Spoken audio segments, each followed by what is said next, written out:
سلامونه ملګرو، په دې ویډیو کې په دې سره خبره کوو چې د پروژې د مدیریت په دوهمه مطالعاتي ساحه کوم چې هغه د پروژې د حدودو مدیریت دی.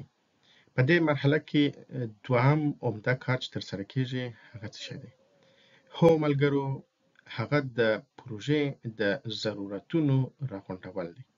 لکه په هره پروژه کې زموږ پیرودونکي او یا مشتری یو لړ توقعات لري چې د پروژې د تطبیق په نتیجه کې به څه نتایج لاسته راځي. نو د پروژې د حدودو په ټاکلو کې په دوهم قدم کې دغه ضروريات او یا دغه ریکوایرمنټس راغونډېږي.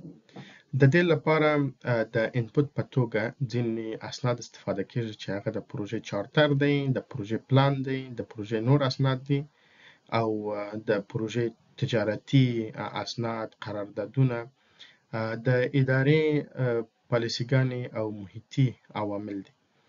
او بیا په دې مرحله کې د اهل خبره نظریات اخیستل کیږي، د قراردادونو څخه ګټه اخیستل کیږي، معلومات راغونډېږي او تحلیل کیږي.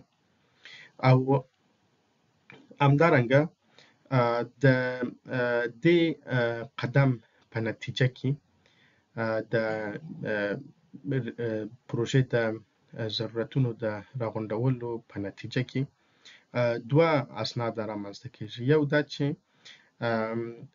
requirement documentation ورته وایي، یعنی دغه د پروژې ضرورت چې راغونډ شوي دغه عملاً په اسنادو کې ثبتېږي.